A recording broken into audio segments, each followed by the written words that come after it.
পথশ্রী রাস্তা তৈরিতেও দুর্নীতি, কাদা মোড়াম দিয়ে চলছে পথশ্রী প্রকল্পের কাজ। ঘটনা বাঁকুড়ার জয়পুর সোলদা গ্রাম পঞ্চায়েতের শ্রীধরপুর গ্রামে শুরু হয়েছে পথশ্রী প্রকল্পের কাজ। আর শুরুতেই গন্ডগোল কাজে। জেসিবি মেশিন দিয়ে রাস্তা খননের পর কংক্রিট পাথর দিয়ে প্যাকিং এর বদলে কাদামরাম দিয়ে চলছে প্যাকিং এর কাজ। নামমাত্র কালো পাথর, বালির গন্ধটুকু নেই, একেবারেই শুধুই কাদা মোড়াম।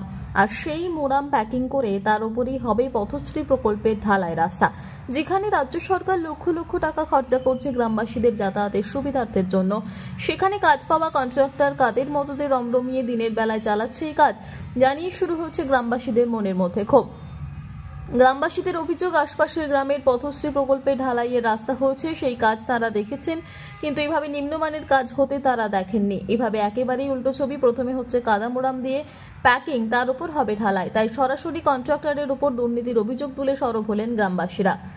তবে অবশ্য এই নিয়ে এক ফোঁটাও ভ্রুক্ষেপ নেই ব্লক প্রশাসনের। পঞ্চায়েত থেকে ঢিলছড়া দূরত্বে একেবারে নাকের ডগায় হচ্ছে পথশ্রী প্রকল্পের কাজ। সেই কাজ আদৌ ভালো হচ্ছে কি মন্দ দেখার কেউ নেই।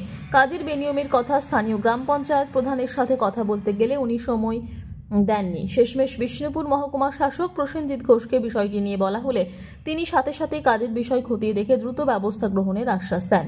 কি বলছেন গ্রামবাসীরা ও মহকুমা শাসক প্রসেনজিৎ ঘোষ, দেখুন। আপনারা দেখছেন সংবাদ শিরোনাম।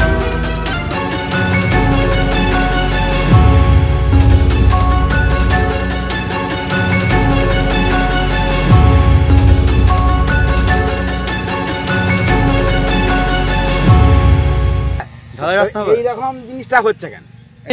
এটা মোরাম আর ওই যে আপনার ওই গিটিগুলো, এটা তো মোরাম বটে, ওই আর কি মোরাম আর কাদা, আর কি কাদা কাদা তো বড় বড় গিটি আছে, হালকা যে পাঁক মোরামটি আর এই কাদা মোরামটি আর গিটিটাই বলছে নাকি যে এরকম গিটি আর ওই যে বালি মাখিয়ে দিবে, তারপরে ঢালা যাবে।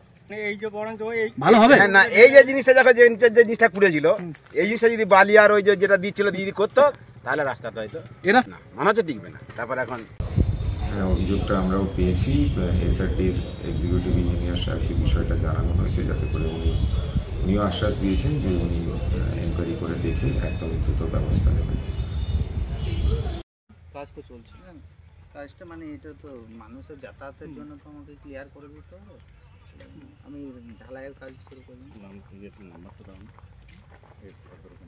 সেটা তো হওয়ার কথা, কারণ এরা তো মানে একাধিক দপ্তরে ফোন করেছিল। কাজ তো ভালো হচ্ছে না, পরিষ্কার কাজ ভালো হচ্ছে না। আমরাও এসে দেখলাম যারা অভিযোগ করেছে, কাজ তো ঠিকঠাক নেই।